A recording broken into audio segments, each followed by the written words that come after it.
क्या आपने कभी सोचा है कि आपके खून पसीने की कमाई जो आप टैक्स के रूप में इस देश को देते हैं, उसे कुछ शातिर दिमाग कैसे चंद सेकंडों में लूट लेते हैं। एक आम आदमी पाई पाई जोड़कर अपने बच्चों का भविष्य बनाता है और दूसरी तरफ कुछ सफेद पोश अपराधी एयर कंडीशनर कमरों में बैठकर 128 करोड़ रुपए का घोटाला कर देते हैं। जी हाँ, 128 करोड़। नमस्कार, मैं हूं प्रज्ञाश तिवारी और आज की ये खबर किसी थ्रिलर फिल्म से कम नहीं है। ये कहानी है धोखे की, लालच की और अंत में दिल्ली पुलिस के एक ऐसे मास्टर स्ट्रोक की जिसने इन शातिरों के पैरों तले जमीन खिसका दी।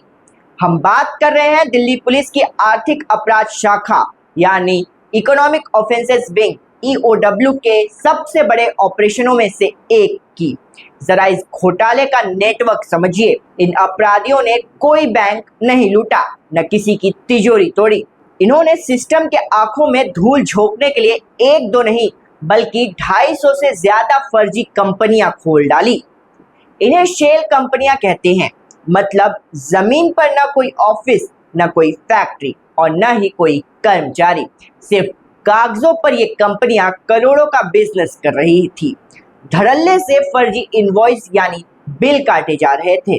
न कोई माल आ रहा था न जा रहा था, लेकिन सरकार से इनपुट टैक्स क्रेडिट ITC के नाम पर 128 करोड़ रुपए ठग लिए गए। नकद लेन देन का एक ऐसा गोरख धंधा जिसे देखकर बड़े बड़े चार्टर्ड अकाउंटेंट भी चकरा जाएं। लेकिन कहते हैं ना, बकरे की मां कब तक खैर मनाएगी। यह अपराधी भूल गए थे कि वो दिल्ली पुलिस की रडार पर है।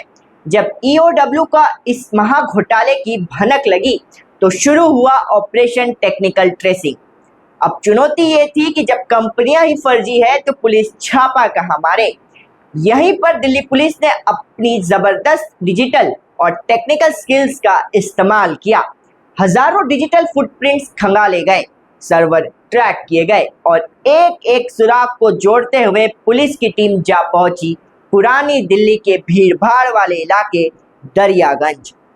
दरियागंज की संकरी गलियों और भीड़ का फायदा उठाकर ये सिंडिकेट अपना करोड़ों का खेल चला रहे थे। दिल्ली पुलिस ने बिना किसी शोर शराबे के एकदम साइलेंट दबिश दी। पुलिस की टीम सीधा उस अड्डे पर घुसी और अपराधियों को संभलने तक का मौका नहीं मिला।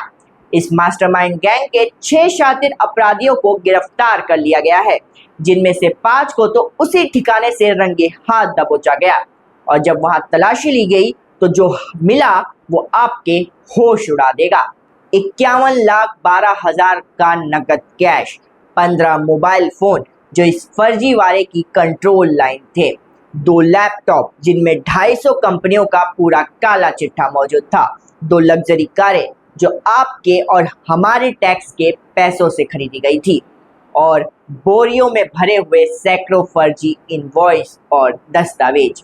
दोस्तों, ये सिर्फ एक न्यूज़ नहीं है, ये पैसा उस सड़क का था जो आपके घर तक आती है। ये पैसा उन अस्पतालों का था जहां गरीबों का इलाज होता है। इन अपराधियों ने सरकार को नहीं, आम जनता को लूटा था। आज हमें दिल्ली के उपराज्यपाल महोदय और दिल्ली पुलिस की EOW को सलाम करना चाहिए। उनकी मुस्तैदी से साबित कर दिया है कि अपराध चाहे कितना भी हाईटेक क्यों ना हो, कानून के हाथ हमेशा अपराधियों के गिरेबान तक पहुंच ही जाते हैं। ये कार्रवाई उन सभी जालसाजों के लिए एक कड़ा संदेश है जो सोचते हैं कि वो कागजारी हेराफेरी करके बच निकलेंगे। #DP अपडेट्स और #हेलो दिल्ली पुलिस सिर्फ सोशल मीडिया के ट्रेंड नहीं है, ये दिल्ली की सुरक्षा का वो कवच है जो लगातार काम कर रहा है। इस महाघोटाले पर आपकी क्या राय है? इन सफेदपोश अपराधियों के साथ कैसा सुलूक होना चाहिए? कमेंट बॉक्स में अपनी आवाज जरूर उठाइए। इस वीडियो को ज्यादा से ज्यादा शेयर करें ताकि हर नागरिक जागरूक हो सके। सतर्क रहें, सुरक्षित रहें और देखते रहिए हमारा चैनल। जय हिंद। ऐसी खबरों के लिए सब्सक्राइब करें स्वराज भारत न्यूज़।